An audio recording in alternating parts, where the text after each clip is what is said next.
I've lived for nearly 30 years, and I've never been popular with women, but for some reason, kids seem to like me. Babies and strollers passing by on the street, toddlers being led by their parents. They all look at my face with such curiosity and never take their eyes off me. Some even cheerfully stretch out their arms as if wanting to be picked up. Once, while I was crouching on the sidewalk tying my loose shoelaces, an unfamiliar little boy approached and offered me a balloon. I went through college without much of a plan, and when it was time to start job hunting, I realized I didn't have a particular career passion.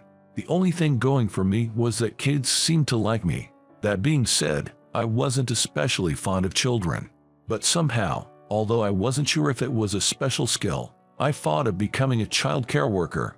After working at a daycare as an assistant for 3 years, I got my child care certification. When I moved to another daycare, I realized something about myself. I'm not a morning person. It's exhausting to deal with hyperactive kids in the morning. So, I looked for a daycare that had afternoon shifts. I found one 6 months ago that offered evening care. It's a great place to work. My hours are from 2 p.m. to 11 p.m. Good evening, I'm Mary. Dressed in my uniform, an apron with a bear on it, I cheerfully greeted her at the entrance. Good evening, Catherine's mom. After glancing at me, she gave a cold and emotionless stare.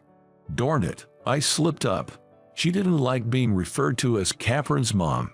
Catherine is her 4-year-old daughter, who is under our care 3 times a week. She came to pick up little Catherine after work.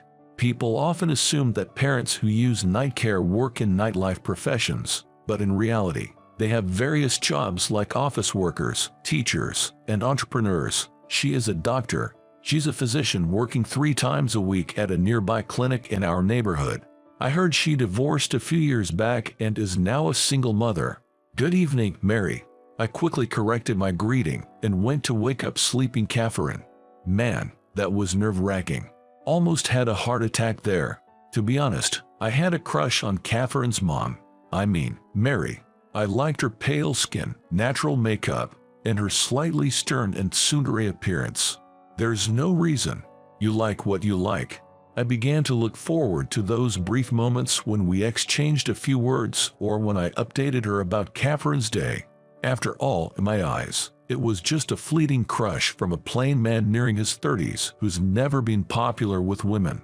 Whether it was the ice cream I had late at night or maybe I caught a chill, I ended up with an upset stomach that day. I've always had a weak stomach. Thinking it was just the usual, I decided to get checked out at the nearby clinic. While filling out the form at the reception, I realized something huge. Today was the day to take care of little Catherine, which means she works at this clinic. Man, how clueless am I, getting treated by her. Do I tell her about my upset stomach? Sweat poured down my forehead. In a panic, I glanced at the staff schedule posted on the waiting room wall. Sure enough, among the 3 doctors listed, there was the name Mary. My chances of being treated by her is 33.3%. I'm no baseball expert, but isn't a 300 hitter pretty good? Does that mean it's hard to achieve? Does that mean my chances of seeing her are also pretty slim? What am I thinking? It's just a 1 in 3 chance. Duh. Trying to calm my racing heart, I took a deep breath. John. I was called into the examination room and, of course, she was the one waiting for me. I immediately recognized her, but something felt different. The first thing I noticed was the thin silver glasses she wore, which she doesn't wear when picking up Catherine in the evening. Her usually subtle makeup was almost non-existent. And the white coat she wore, well, it was a light pink really, but it suited her well. I said, "How are you?" with a polite smile, trying to make a good impression. However, she didn't react at all. She simply checked the form I'd filled out, asked a few routine questions while glancing at her computer, and performed the usual checks. Throughout, she was all business. According to her, my stomach troubles were likely a one-off thing. She ordered a blood test just to be sure and prescribed some medication. I arrived at the daycare 2 hours late. Catherine suddenly hugged me as soon as I walked in. "What's up, Catherine?" While I was comforting her, a female coworker told me that Catherine had been fussy all the time I was absent. While I was away, Little Catherine was quite fussy the whole time. She must really like me, I guess. Good evening. This is Mary. That night, as I greeted her at the daycare's entrance to hand over Catherine, she asked, "Good evening. I'll bring Catherine over now." That's what I replied. She then asked, "How are you feeling?" By the next day, my stomach issues were completely resolved. But ever since that day, I haven't felt great. I don't have a fever, and my appetite is okay. How are you feeling? Just thinking about her words made my stomach churn and gave me palpitations for days. That day, as always, after playing with the kids, I was preparing snacks. Then Catherine, looking grumpy, clung to me. "What's wrong, Catherine?" When I asked, she responded, "I don't like that person. I really don't." Over and over. "Good evening. I'm Mary." That night, when she came to pick up Catherine, I reported the matter to her. I'm not sure who she's talking about, but Catherine seemed quite troubled. I said hesitantly. Mary's face darkened as she responded, "Is that so? I had no idea."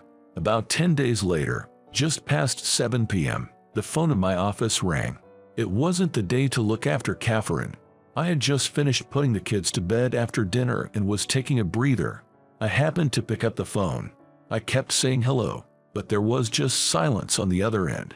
What's this? A prank call? Annoyed, I hung up. But the phone immediately rang again. Who is this? What do you want? I boldly asked. A familiar voice replied, "Are you John?" I recognized it as Catherine's right away. "What's wrong? What happened?" I asked. Through her tears, Catherine responded, Mommy needs help. It's all because of me. I sensed something very wrong was happening. Where are you? At home. Once I confirmed she was home, I said, "I'm on my way." Checked the address on our registration forms and dashed out. Catherine's place was just 2 subway stops away. I figured taking the subway would be faster than hailing a cab. I ran to the nearest station and jumped onto a train. It was still during the evening rush hour, and the train was packed. 2 high school girls nearby giggled as they looked at me. I followed their gaze to see. I was still wearing my bear-themed apron. I took it off, clutching it under my arm, and used the scribbled address to find Catherine's apartment building. Luckily, another resident was just entering, allowing me to bypass the security door. I repeatedly rang the doorbell and called out to Catherine. The door opened, and Catherine clung to me. I entered the apartment. "Mary, it's me, John from the daycare. Are you okay?" As I called out and moved further into the hallway, I heard her faint voice. "Over here. I can't open the door. Please help." Looking in the direction of her voice, I saw a tall metal shelf had fallen at a 45-degree angle, jamming the bathroom door shut. "It's all right. Right now." I tried to lift the fallen shelf. However, it was firmly stuck and wouldn't budge. I put my back into it, trying to move the shelf with grunts of effort. "Please, help me out." I heard her desperate plea. With my back hurting, I changed my stance and pushed with all my might. Just a little more, almost. With a jerk, the tip of the shelf came free from the bathroom door. The shelf, being made of steel, was light and was easily propped against the wall. Suddenly, the bathroom door swung open with force, striking me hard in the back. Ouch! I couldn't help but yell out, rubbing my back. "I'm so sorry," she said, looking genuinely remorseful. When I called the daycare, they told me I could head straight home for the day. "Catherine, it's bedtime," she said to Catherine, who was clinging to me as we sat in the living room drinking coffee. When I offered to help put her to bed, she opened the bedroom door. On the double bed, there was a child's pillow and next to it an adult-sized one. My heart raced, thumping loudly. I thought I might even get a nosebleed. After putting Catherine to bed and returning to the living room, she explained the situation. She works 3 days a week at a clinic near the daycare and also at another hospital where she has been working for a long time. The head of that hospital was her mentor. Recently, the hospital director had proposed a match for her. The suitor was a distant relative of the director. They had already been on several dinner dates. It felt like a bell tolling loudly in my head. He's not a bad guy, but I'm just not sure if I want to date him. She had 2 reasons for her hesitation. One was Catherine. When she introduced Catherine to the guy, Catherine took an instant dislike to him. It suddenly clicked for me. I realized that when Catherine previously said, "I don't like that man, I hate him," she was talking about him. They had plans to meet him again on her next day off. But that night, when she told Catherine about it, she became moody. That's when she went to the bathroom, and a sulking Catherine, in a fit of temper, knocked over the steel shelf. The shelf was brand new and empty, so even Catherine could easily topple it. But how did you manage to call for help in that situation? As I was impressed, she mentioned she had set it up beforehand for an instant connection. I thought of calling the daycare on the spot and had Catherine call them. She said that, then added sincerely, "Thank you," expressing her gratitude to me. After leaving her place and walking along the road in front of the apartment complex, a thought suddenly crossed my mind. What was that second reason she mentioned she was troubled about? About a month later, little Catherine was leaving the daycare. When I asked the principal why, he said it was due to her mother's work commitments. Then, on Catherine's last day, she said, "It's Mom's birthday soon. This is a gift," and drew a picture of her mother's face. When I tried to take a peek at the drawing, Catherine covered it with her body. "What's wrong, Catherine? Let me see." Despite my coaxing, she kept refusing to show it. However, I could tell there was a tiny figure drawn next to the mother's face in the picture. That evening, the time had finally come to say goodbye to both Mary and Catherine. I plucked up the courage to ask Mary, "Is it about the job at that local clinic?" "I've decided to quit," she replied. Her voice sounded distant. She sounded a bit irritated.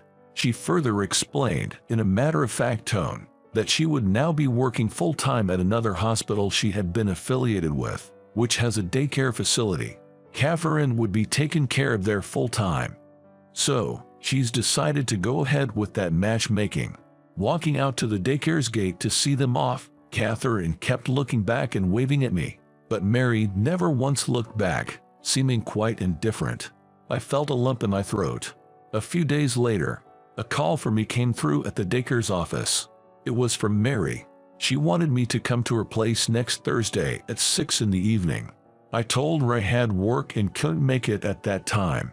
"Please make it work. I'll be waiting," she said, and hung up before I could respond. I was puzzled. Why would she want to see me? I had no clue whatsoever. I managed to convince the principal to give me the day off. All day, I was restless, and I couldn't even eat. I left my home a little past 4 p.m. The nearest station to her apartment was less than 30 minutes away, so I arrived over an hour earlier than the scheduled time. I went up to her apartment building a few times, then headed back to the train station, wandered around the shopping district, and returned to her apartment building again. After doing that a couple of times, I finally rang the doorbell at her building's entrance at 6:05. "We've been waiting for you. Come on in." Despite having invited me over, her voice lacked warmth or friendliness. When she greeted me at the entrance, her face was tense with anxiety. Urged by her, I stepped inside the apartment. Suddenly, Catherine came running from the back. "Long time no see, John," and she clung to my leg. Once led to the dining area. The table was laid out with a lavish spread: salad, fried chicken, French fries, pizza, and a whole birthday cake. Taken aback by the unexpected setup, I looked at her. "Today's my birthday, remember, my 31st. That's why." I thought to myself, she could have just mentioned it right from the start. "Catherine insisted on inviting you." Oh, wasn't Catherine drawing a birthday present for her mom the other day? Catherine then playfully slapped me, saying I shouldn't have mentioned it. The drawing was meant to be a surprise. "You knew about today, didn't you?" "Well, I knew it was coming up but didn't know the exact date." Upon hearing this, her eyes widened, and her face quickly turned red. "Oh my, how embarrassing," she exclaimed, covering her face with both hands. Just then, Catherine brought over the drawing she had made as a present. Both she and I exchanged knowing glances upon seeing the drawing. After that, the three of us sat down and enjoyed her birthday dinner. During dinner, she opened up about something personal, something I have never heard before and probably wouldn't hear again. She mistakenly believed that, Even after Catherine told me it was her birthday, I ignored it. She didn't like being referred to as Catherine's mom by me because she felt I saw her just as a daycare mom and nothing else. When she picked up Catherine from daycare, she always made an effort to put on makeup and contact lenses because she was conscious of me. She was absent on Catherine's last day at the daycare because the thought of not seeing me again was too painful for her. Basically, she had always had feelings for me. What about that matchmaking? I turned it down. She explained that her going full-time at the clinic run by the doctor who proposed the matchmaking was purely coincidental. She also said that he wasn't the type to mix personal with professional matters. That was me jumping to conclusions. Besides, the head doctor said if that's the case, there's nothing he can do. What do you mean if that's the case? The main reason she hesitated about the matchmaking was Catherine, but there was another reason I hadn't heard. That's because I have someone I'm interested in now. With that said, she unfolded the birthday present drawing that Catherine made. It was a portrait of her, drawn by Catherine. What caught her eye, and she pointed out, was a tiny figure next to it. A man in an apron with a teddy bear emblem on the chest. And with that, my faint admiration became a reality. After dating her for a while, I casually remarked, "But a doctor, and just a preschool teacher like me." She instantly flared up in anger, raising her voice. "What do you mean just? I hate when you belittle yourself like that. I really hate it." Time flew by and now, Catherine, who'll be entering elementary school next year, calls me, "Dad, how did you find today's story?" Please hit likes and subscribe to the channel, and it will be a great motivation for us to continue our work. We're looking forward to reading your comments. See you in the next video.